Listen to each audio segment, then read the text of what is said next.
Morning to everyone, and that was Cat Stevens with Morning Has Broken. And we've been working on finance problems, we've been working on compound interest, simple interest, and we spent some time with annual percentage rate. We did an EAR yesterday, the effective annual rate, and the topics that were in that section, 8.6, I ask you to do work on, and at this point, I think we first have an obligation to answer questions in 8.4, if there's anything there, trying to deal with that, then 8.6, and then depending on time, we may have to defer any new material until tomorrow. So we'll see how things go. Michael. On 8.4, I'm unable to access Number 9, meaning? Yeah, problem number 9. Won't let me do it. Sometimes it won't let you open here. It's full. No, this is, I was at my dad. And it just wouldn't allow you to do number 9? Then don't do number 9. That's the only thing I can answer. I don't know what's happened at that point.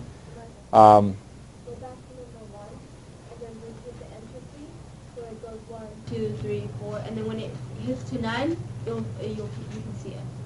So It just says Marisol's it's saying if downloading. you go back to number 1 and then enter one at a time, accumulatively, so it's not allowing it to hit a problem in the middle without doing it sequentially. Okay? Hopefully that'll answer the questions. So again, the question was on my math lab with the computer assignments, and you can't hit 9, hitting it in between. Go back sequentially 1 through until you hit 9, and evidently it loads better that way. Okay? Let's hope that does it. If it still doesn't, let go of it. Okay? It's not going to mess things up badly for you. Other questions on 8.4? Kim, did you have a question in 8.4 you wanted to address? Number 2. This is a computer problem. Yes. Okay, could you share it with us? It's Sabrina's work 70% on a test with 40 total questions. Okay, so we have It's an A, B, Sabrina, and C. 70%. This is number 2 on a computer-based question. 70%, and there were how many questions? 40 questions. And what does the rest of the problem say? A, how many questions did she answer correctly? Okay, so number answered correctly. Next. B, what percent did she answer incorrectly? Okay, percent incorrect. Okay. And C, how many questions did she answer incorrectly?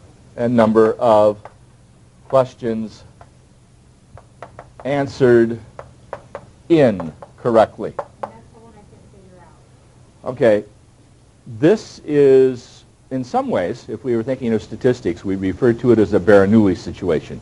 You either get a question right or you get it wrong. So it's success-failure. So to that extent, if 40 questions were on the test and 70% were right, then the remaining of the 100% are wrong. So you would just answer here 30%. Because you either answer correctly or incorrectly, the total is 100%. So 70% right, 30% wrong. Now, to get the number answered correctly, this is hunting for the part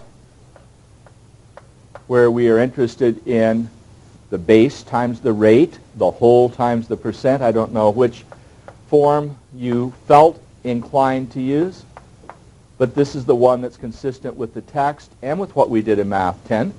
And so that came out 28 for your answer. So you essentially had the equation, and again, relative to a test, I want the formula, substitution, and answer. So I would expect to see a 40 here. I'm going to use an X, regrettably, for the moment, and if you're just going to do it as using the formula, then you convert that to a 0.70. That comes out to a 28. Well, if you had 28 right, then you could argue immediately down here there were 12 wrong,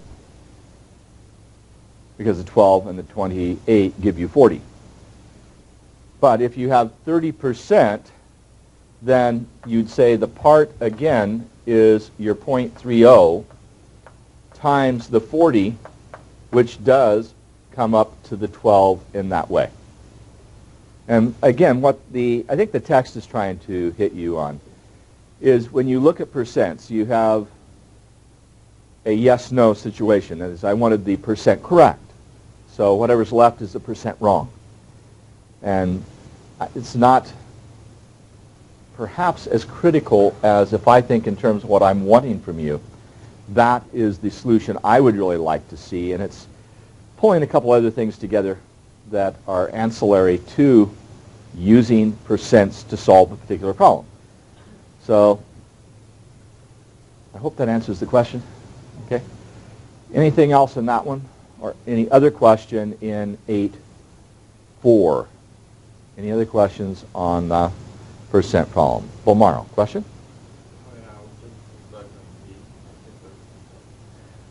Well, the argument is, if we go up to here, here's your whole. Okay, and so we talk about the number you have right and the number you have wrong.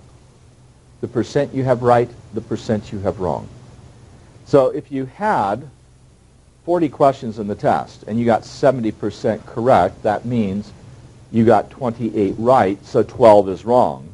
So I could have done this problem here saying percent is the part over the whole, where the part you had wrong, are 12, out of the 40 on the test, and this becomes 3 over 10, which we know as 0.30, or 30%. Now that's one approach to it. The other is, you either have problems right or wrong, and if you have 70% right, well, what percent then didn't you get right? Well, 30% weren't right. Those are the wrong ones. So I just said 100% minus the 70% comes here directly. But it does tie together with our formula again. Does that make sense now? And different ways, of course, of approaching the same problem. Any other questions on 8.4? Michael? Do you know what kind of problem it is? Can you just share with us, if you would, Kim? What does it read? 10 hours sleeping. Okay, 10 hours sleeping. Sleepyhead. 7, okay, sleeping for 10.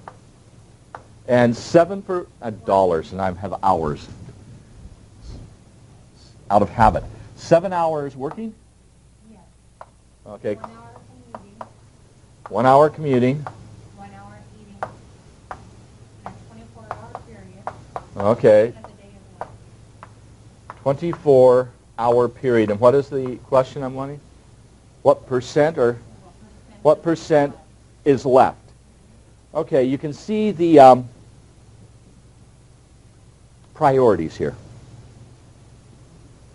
Likes to sleep more than the hours working, and clearly isn't too fixated on eating, commutes as much as you're eating, but of that you have 19 hours, correct?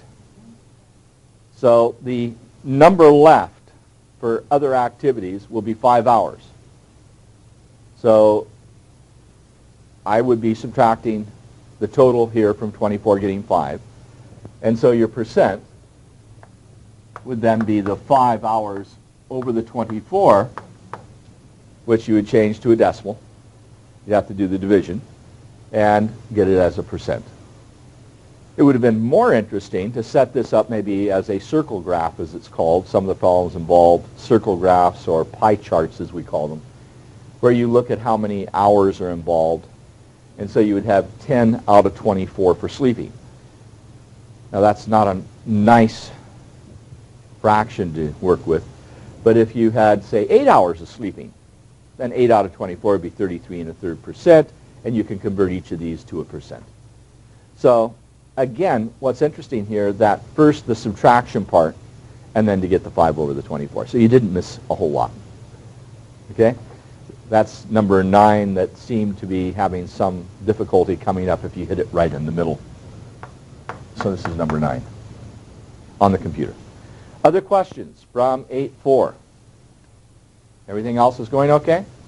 And 8.4? Okay, what about 8.6? Have we managed to get very far in that at this point? Or, again, I'm trying to get a sense of what we've done. Bomaro? Okay, a question in 8.6, and what page are we on and what problem? 631. Okay, so page 631 as I come back center. 631, number 19. Okay. Okay, so this is a problem about a young lady, perhaps, could be a man, Kelly, whatever. That's her, so it's going to be a lady. Notes that her savings account earned $15.57 in 3 months. Now, the simple interest rate for her account is 3.2%. And the question is, what is her principal? So let me see if I can get this to flatten out a little bit. That'll work. And as I go to the board, this is number 19, we said. Is that correct? Okay, so number 19. And this page number again, Bomaro, was 631. Thank you. Now, the problem involves simple interest. That's the key phrase. So what's your formula for simple interest?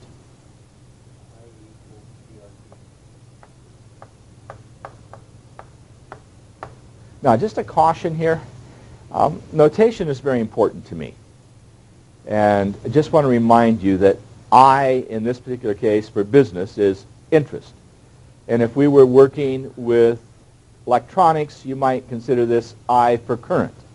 And if you were working in algebra, and we looked at the number system, I is going to be the square root of -1, called an imaginary number. So this letter has different meanings in different parts of mathematics. So for the moment, it is referring to the interest. And so in this problem, we're told that it was simple interest, and we are told out of this 3 pieces of information, and we can get the 4th just by simply substituting in and solving for that which we don't have. Now, in this case, I want a principal, right? So before I start, I could say, solve for the letter P. Now, that's a good algebra problem. Solve for the letter P in that formula. So you divide both sides by RT, the coefficients. So I could immediately say, if I divide both sides by RT, then I have a new formula that I generate, which is I over RT. Okay? I want to know how that goes. But we'll deal that later. Oh, okay. I thought the IRT. You can say IRRT. There we go. Took me a moment, Robert. Okay, in this case, you have a choice which way you want to set it up. Let's go back to the data on the problem so we can see what we have there. And I believe the figure for the earns $331.12. So that's $331.12. That's our interest. And then as I look at the problem further, it tells me that, hold it, I jumped a problem, didn't I? It's 1557. I jumped to the preceding problem. My apologies. So again, looking over the computer, 1557 helps if I get the right interest. And let me fill in another one before we go to the board. It's 3 months and a 3.2%. So the 0.032 comes down here as we go to the board. And then what do you have to do for the time? You can't use it as 3 months because the time in this formula must be in terms of years. So T in this formula for PRT, T is in years. So if you have 3 months, it is a quarter of the year. So this would be 0.25 if you want to do it that way for that fraction of the year, or you could argue 1/4. But that would be the calculation you would do, and that would give you the principal that was in the bank to get that interest, which would appear to be compounded quarterly, and this is the first quarter. Now, I don't know what the number is here, but that would be, what do we get if we do that? Michael, you got the calculator out there. We're using the calculator in these problems. And what do you have?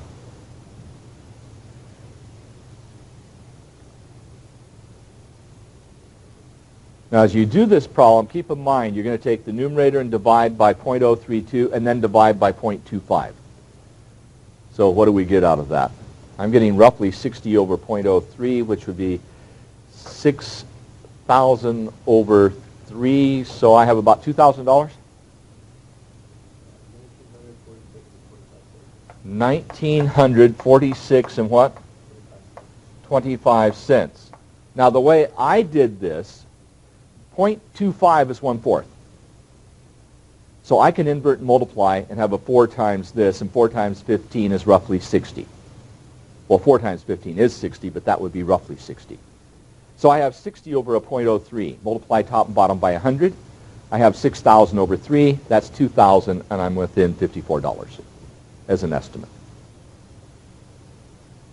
Does that answer for you, Bulmano? Something about it that you're not feeling good about? Okay. Anybody else? And this is 8-6 now. Tabitha, question? You have a 4.725 versus a 4.625. When you multiplied the bottom part and then divided that into here. Okay, it should work either way, but we should get the same answer. So will you check again? Let's see if we can get some agreement here. You're getting a 4.6? Okay, we'll let Tabitha do it one more time. See if she concurs at the 1946.25. Okay. With calculators, when in doubt, at least do twice. It goes fast. Check yourself with an answer twice. The biggest difficulty here is if you don't want to take this product first and then divide, you can take the numerator, divide by this factor, and divide again by this factor. That's the way to carry it through. Now, we have real problems with this in the stat course because we have quite a few problems at the end of the semester that look very similar to this. And what I encourage my students to do is parse this out. So do what Tabitha's saying. Find this product and then write it down right underneath. Then do your division for documentation to make sure that you are doing the right thing. Okay? Anybody else on that one?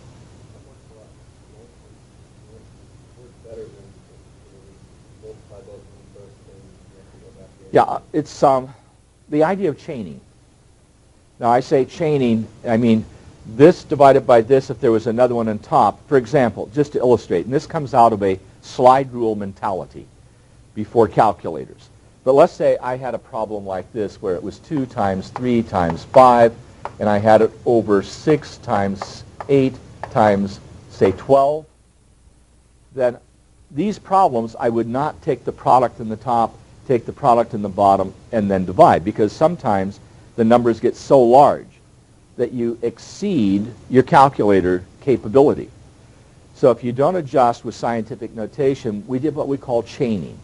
So we did this. 2 divided by this times this divided by that times this divided by that. Try that now just for a moment.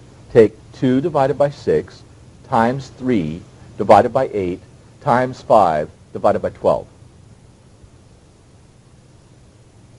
That's what we call chaining. And that's what we had to do in a slide rule to make sense of everything. And it works with a calculator very nicely. What do we get for our answer? Now that's going to cancel out there, so I'm going to have 5 over 96. So I'm going to have something about 0.06. What is my answer? 0.5? Exactly 0.5? No. 0.5 what? 2.0? Okay, so I would have had, I said about 0.06. I was off by 8 thousandths, just by an estimate. Now what I did for the estimate, 2 times 3 is 6. That cancels here. So I have 5 over 96. That's about 5 over 100. It's going to be a little bit bigger than that because the denominator is a little smaller than 100. So a little bit above 0.05, so I went 0.06 and was off. Like when I did the third calculation, when I was all Yeah. we came up with an E, but when we divide, Okay, my guess is when you said 2 divided by 6, you got a 3.3333, and then at the end a minus 1. Yeah. That went to scientific notation temporarily. So when you see in the calculator this, and then you see out here a minus 1 with an E in front of it maybe, Yeah. that is saying in scientific notation it would be 3.333 times 10 to the minus 1, which we know as 0.3 forever. So it's going in and out of scientific notation on you. Okay? Okay, other questions on 8.6. Okay, Michael? And then I multiplied that times 3, it was 1.0. Yeah, because you have 2 divided by 6 times 3 is a 1. But in scientific notation, that's 1 times 10 to the 0. Hence 1 exponent of 0 at the end. So somehow you're in scientific notation in between. And then when you divide it by 8, you should have 0.125, multiplied by 5.625, divided by 12.052 something. But again, chaining, I think, really works here. So if we're going to talk about the calculator at this point, because it isn't something I like to spend any time discussing in Math 20 using a calculator, but at the same time, I fully realize that if you hit a 70 with me, or anybody else, you aren't going to use a calculator in there. In 90, I seldom allow a calculator, and suddenly you walk into a stat class, and I say, okay, now you should know how to use the calculator. And the students are having a really difficult time with problems like this because we throw some square roots in it. So you'd have a square root of 0.032 times the square root of 0.25, and then a difference of 2 decimals in the top is a calculation we've been doing. And it's just messy, and students don't know how to handle the calculator. So there's a certain gain in spending a little bit of time here at the end with the calculator. And by the way, the EL 531, at that $10.99 at the bookstore where I think it was last year, they were selling it for $14, is really about only $1 more than you'd have to pay at the cheapest place in town. And at the price of gas, by the time you go there and come back, you've probably more than paid for the difference just in gasoline. So again, if you want a calculator that's going to be very useful and most of our classes will not allow you to use a graphing calculator. And to go to a graphing calculator, you're talking things like the TI-84s and higher, and you're talking about $100 for a calculator. So for $11 and some change with the tax, you have a very good calculator that we use in our stat course for the entire course. And it does everything we need there. And it would work for a calculus course, a pre-calculus course, and even in calculus, I will not allow a graphing calculator. Oh, the graphing calculator basically keeps you from learning how to do things, as most calculators do. Well, not the fun of it. It takes the analysis out of it. And if you know what the answer looks like before you try doing the problem, it's like reading a mystery novel and knowing who did it at the end. It takes some of the sport out of what the whole point in a mystery novel is, trying to second guess, figure out who might have done it. And it keeps you guessing. Well, if you know, you aren't participating in that way. And if you graph, a graphing calculator, you know what the curve looks like. It's like looking up all your answers before you do problems, and then you get in a test and don't have the answers, and you've lost that sense of security, and you do badly in the test. And that's a reality. That's what has me concerned with the computerized homework we're doing. Because the kind of problem that we started with that Kim asked about isn't the same as the kind of focus I would want, where you write the formula, show the substitution, and give your answer. And that's aside from, now that I have most of you here finally, on the test, I gave a coverage of that test where if you want to look at the questions on the test that I've returned to you, that was on the VHS tape that's in the library at the reserve desk from Friday of last week. And I made the comment as I looked at your grades, because I put your grades on that test page of your blue book, which is a green book now. But on that book, I put your grade of the semester to date. And the comment I made at the time on Friday was looking at the amount of time you're spending on homework on the computer. In most cases, if that's all you're doing at 30 and 40 minutes at a time, and that's all you're getting by with, you're playing games. 2 hours of homework for every hour in class in math, and anything less than that, you aren't prepared. And it's showing, I think, in your test and quiz performance. You aren't working problems fast enough, you aren't working them with enough confidence, and that's just simply the amount of time you're spending on task. So if you aren't going back and doing problems in the book and are just depending totally on your time spent in the computer, then it's not enough. And I'm not going to be doing a Math 20 again for some time. This is the first time I've done this, and I did it only out of a desire to provide a Bridge 2 component. The last time I did a Math 20 was a decade ago. And it'll probably be another 5 years before I'll be in a position that I'd even consider doing it again. But in doing it, everything would be handwritten, handed in, and you would only use the computer as something to facilitate your practice, but it would not be part of your grade. And so that's a very big difference from where I started the semester. And in talking with Sarah, who is doing Math 20 again, I think her attitude is she will have papers done by hand, turned in conjunction with the computer.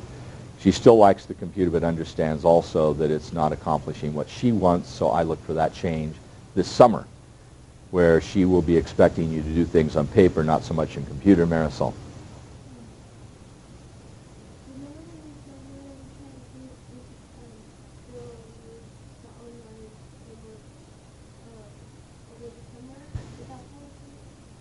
I have not asked that formally, and it's something that, as I understand it, I may be able to do that. I need to follow up. It's a good point that you have that option during the summer. I had forgotten to do that. The question was whether I could set up my math labs so that once the semester is done, you would still have the summer to do it. And I'll try to follow up with that. I'll ask Sarah during a break today and see if she knows the answer, and remind me again in that the next couple days in case I fail to do it. Okay, other questions on 8.6? So again, am I reading this correctly that you haven't done that much in 8.6 yet? And so you need time to work on it before there are questions? I'm going to be honest. No, I realize. If you've been out, you're catching up a lot. Okay, then I'm going to adjust my schedule a little bit for what I was wanting to do. In the sense, I don't want to go further in 8.6 until you've caught up with me. Now, I'd like to look at the formulas that are used to determine how much you pay per month to pay off a loan. Now, we have a table for that. And if you go on the computer these days and you go on to like Google and you ask for calculating the payment to pay off a loan, they'll give you a calculator online that you put in the numbers and out pops the answer. But I'd like a little bit more than that. And I'll say this much. We had a problem very similar to what we're doing here, but with compound interest.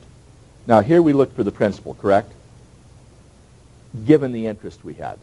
Now if I look at compound interest where I had this formula,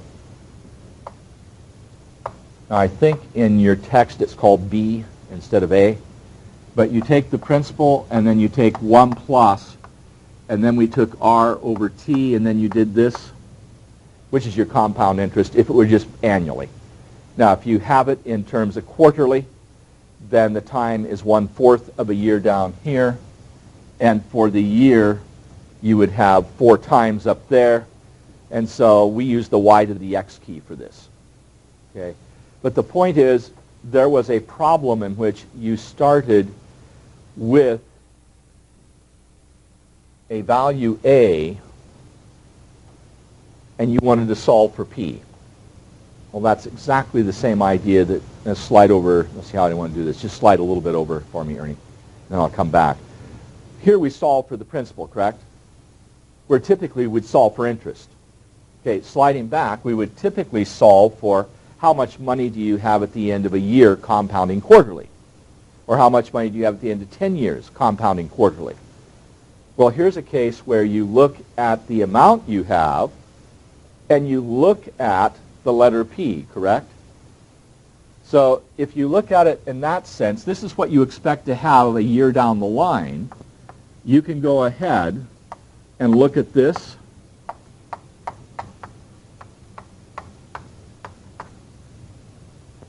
Now, if t is 1,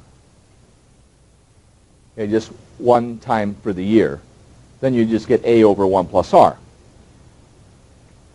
Now, this is solving for the principle you would need to have this much money at the end of a certain time. That is sometimes referred to as present value.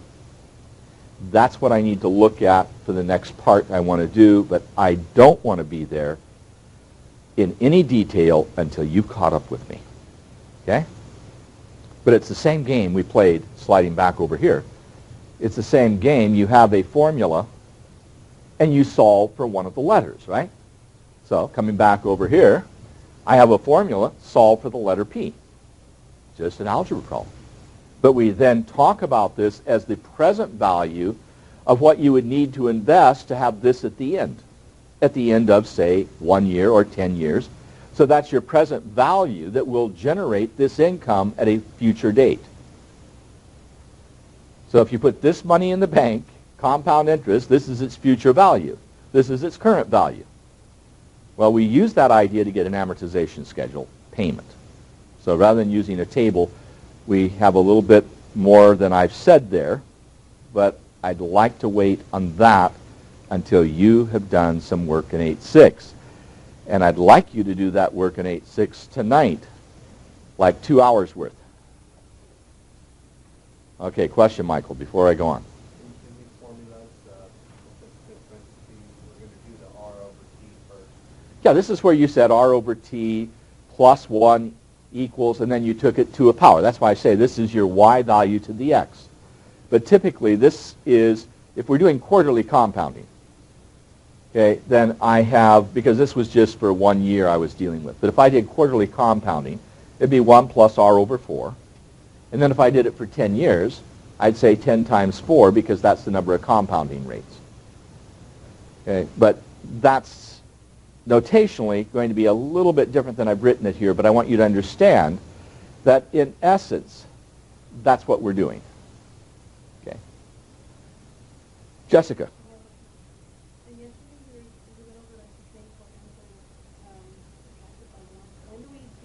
Okay, that was the EAR that Jessica's referring to, where we did a 1 plus, and then we had that fraction R over whatever it was going to be, to a power, and then we subtracted 1 and got what was called an effective annual rate.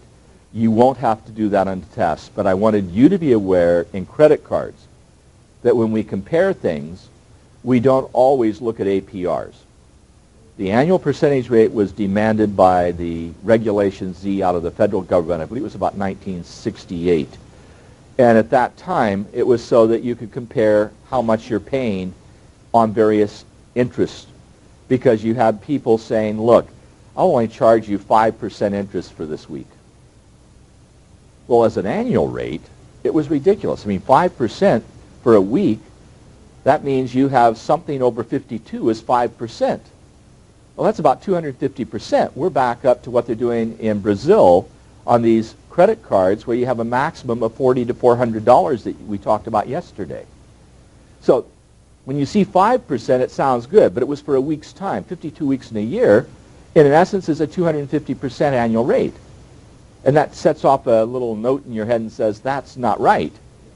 And by the way, last night on, I think it was Channel 3, they were talking about, okay, sometime between about 5 and 6, I was listening in on a news broadcast, and that some of the credit card rates are a regular rate. They were talking about B of A, and it was somebody who was really irritated, a B of A customer with a Visa card, and they had jumped their rate to 29%.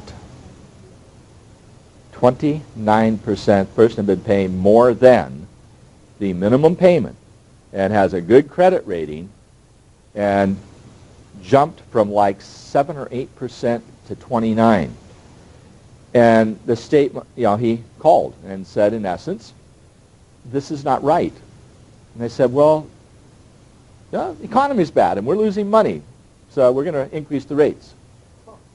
And so they boosted up, and of course this now is getting enough press that this will at least typically when they start jumping like from 18 to 29% on a standard credit card. You're not late, that's just, we need the money, was the argument. This will probably, in some way, have Congress discussing whether or not the banks need to be regulated on credit cards when, in essence, we're already what? We're in a situation where the economy's bad, you're having a heck of a time just making ends meet, and now on your credit card that was at, say, 7 or 8%, you've jumped to 29. So you're getting a sense, and this isn't like in Brazil where, okay, we have 250%, you borrow the money, you pay it off in 2 weeks, no interest. But you're sitting there, let's say, with $5,000 debt, and you go to a 29% APR, you suddenly are paying 4 times as much interest as you were at 7%. And you have to pay the interest each month before you pay anything on your balance. Michael. Have you heard anything about a one worldwide currency? Yeah, the one worldwide currency came out of the G20 meeting. The question is about the worldwide currency. This was something that China was advocating in the G20 meeting that went on a couple of weeks ago, and that was in London. And the argument is that there's a concern, at least from China, who, by the way, has an enormous amount of money invested in United States debt. They're buying the bonds and such because they thought it was one of the most secure things they could do, and they have a lot of excess money. And so China was asking for a worldwide currency to replace the dollar, because the dollar is what? Going up and down and fluctuating because of its relationship to the euro in particular and the yen.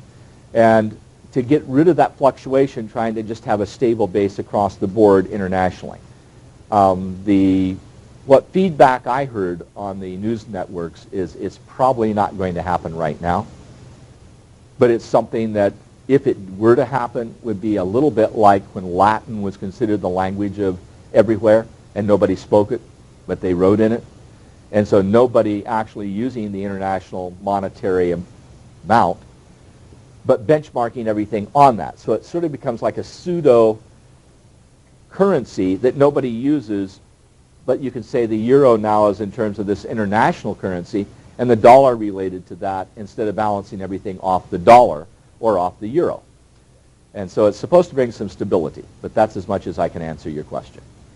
Now, my point being, I'd like to go further in this discussion because I think it is worth knowing at this point in our particular climate of economic abyss, meltdown, or whatever you want to call it. But you need to participate, and you need to be involved a little bit more in the problems. So when you do those problems and spend your couple hours, tomorrow I'd like to finish that off. So in the interim, Sarah and I talked about what she's doing. She skipped this section because her students did not have simple interest as a Math 10 class because most of her students weren't in Math 10. And so she skipped 8-6. So she went into graphing immediately and was talking last night about some of the frustrations that students were having. So I think we're going to jump into graphing and at least get a start.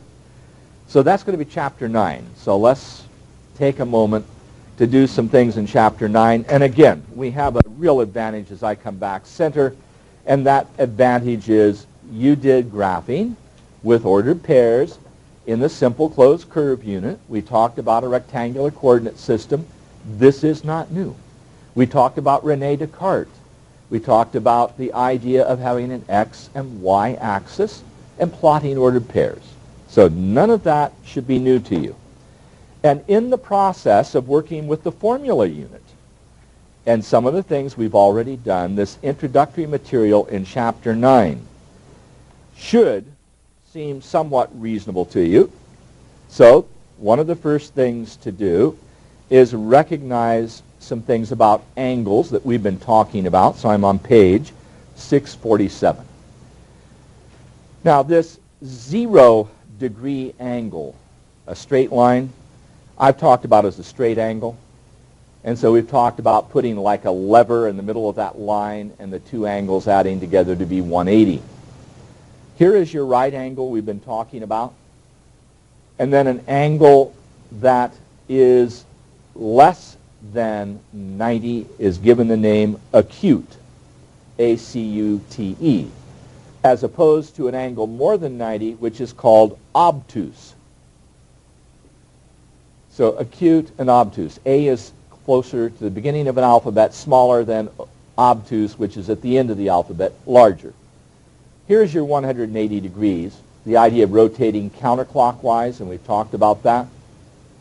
Okay, and just related to that, we've talked about the quadrants in the coordinate system. And usually you start out like this being the x-axis, and if I drew this line down here, we think of rotating like a clock hand going counterclockwise, and we'd say you've gone 200 degrees. It's more than 180. Here, if you started with your hand and went all the way down to here, it would be 3 right angles at 270.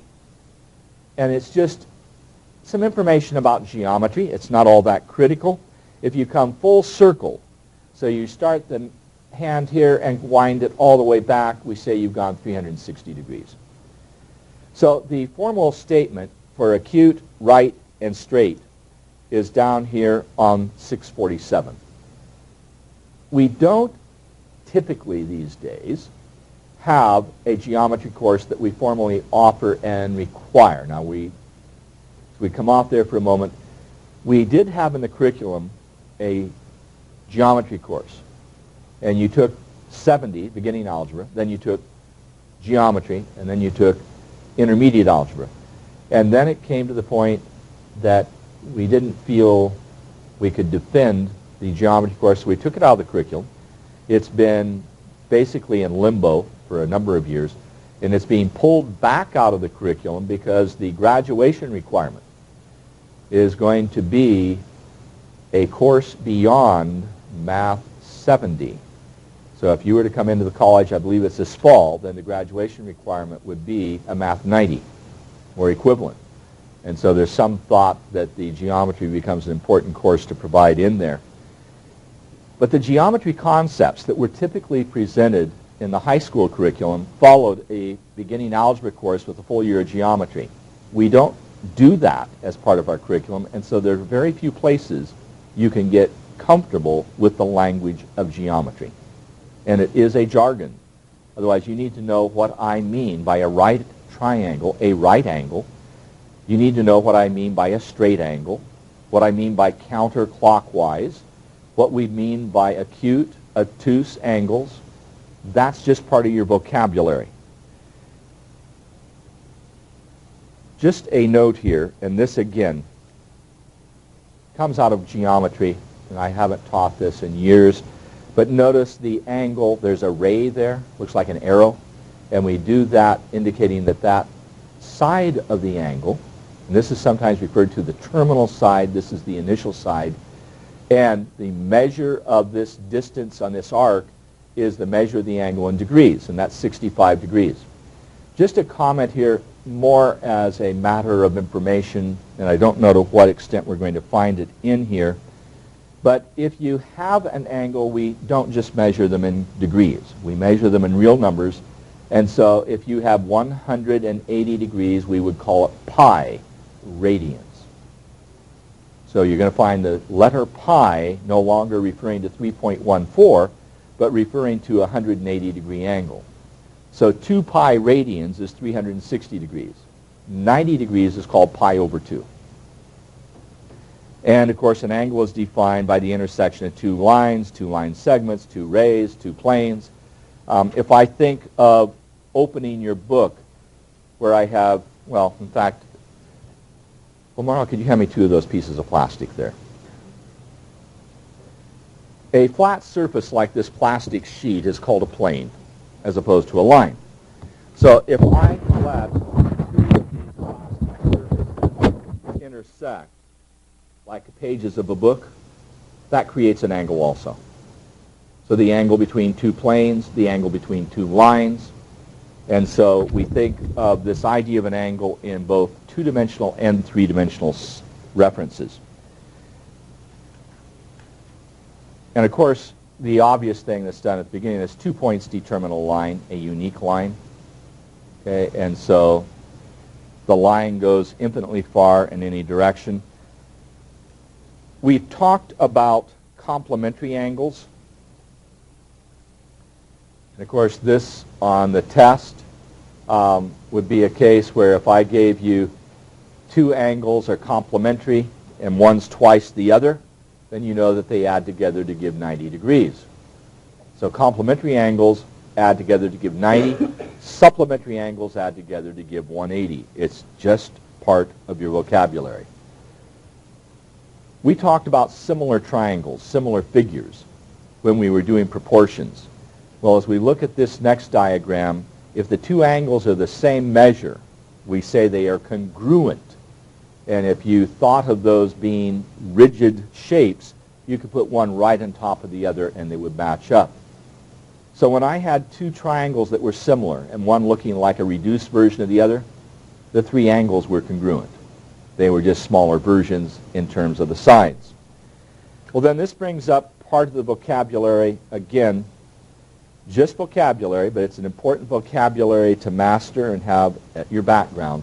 If I have two intersecting lines, then these angles that look like they're opposite angles are referred to as vertical angles. And vertical angles are congruent, the same size. And these two will be congruent.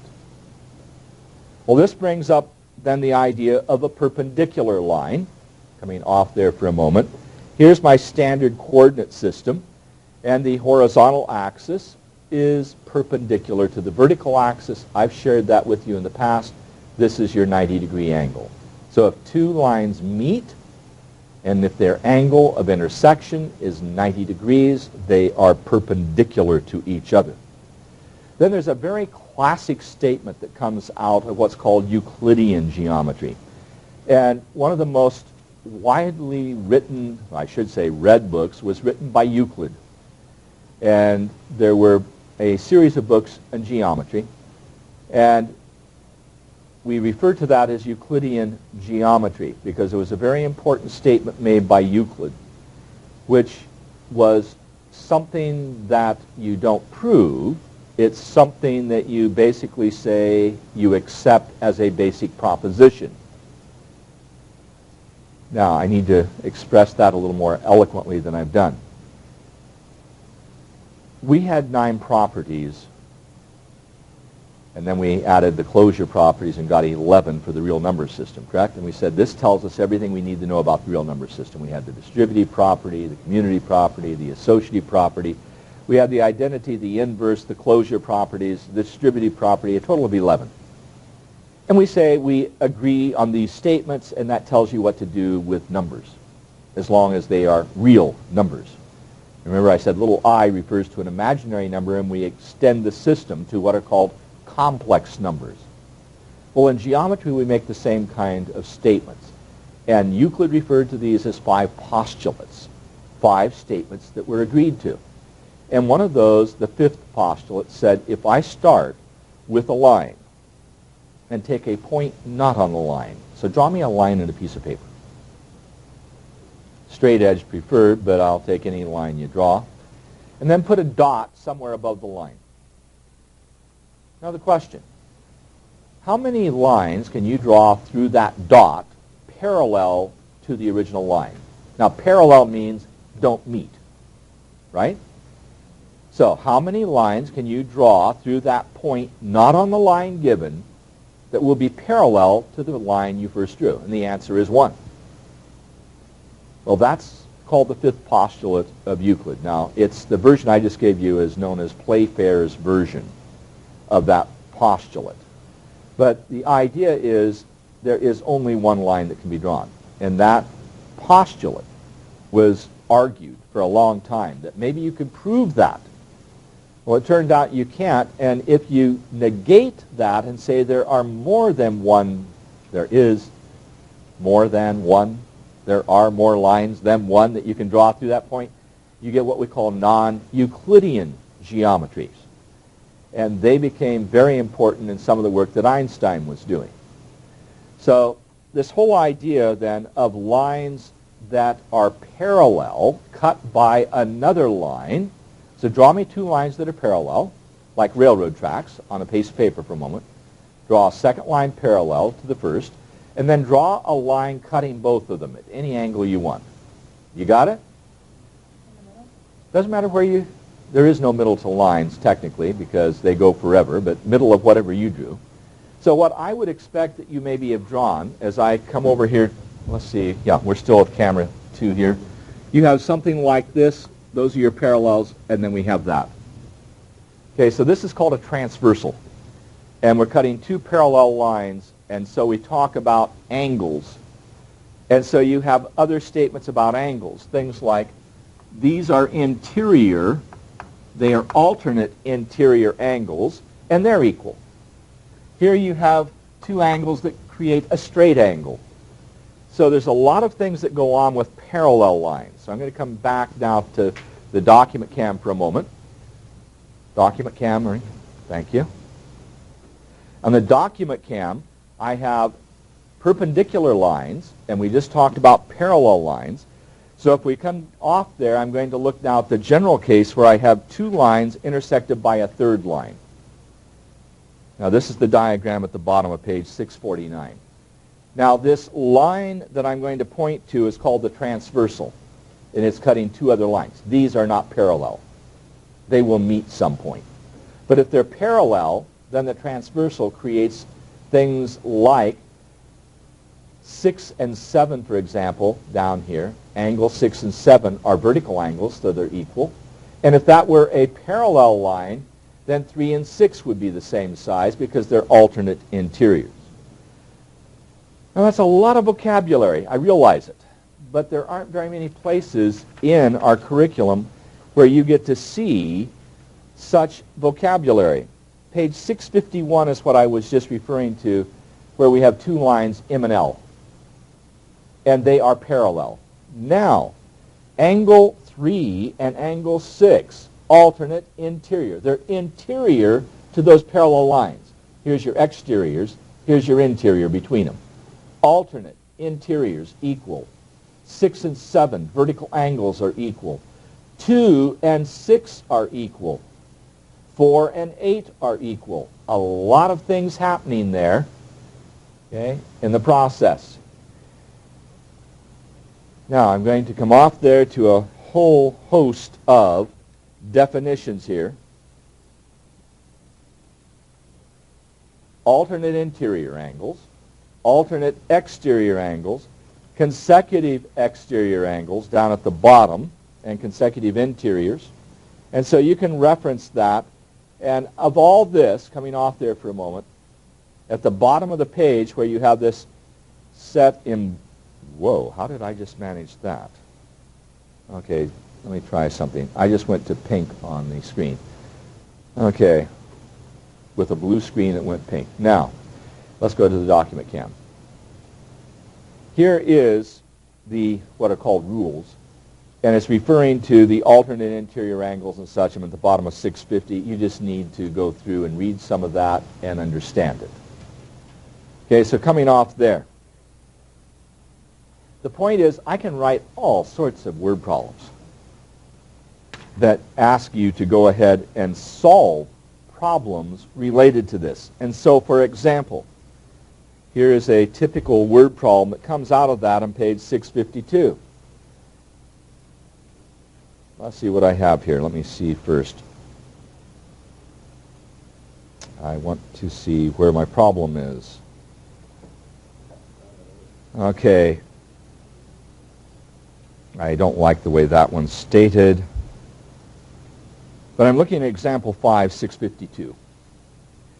And it says I have, as I look at this diagram, I have 2 angles. Okay, I have 2 lines intersecting. And I have these 2 angles must total a straight angle. So 5x plus 12 plus x must be 180. And that gives me the equation that's written down here. So you have your x plus 5x plus 12, and that is because the angles are going to be, when you add them together, straight angles. Now, the statement in the example, as we come off there for a moment, it states in the figure to the right, 4 angles are formed, and it says because they don't tell you the verbal phrase for why one's 5x plus 12. 12 more than 5 times the other. I would prefer to have a problem where that's translated directly. They just give you a picture.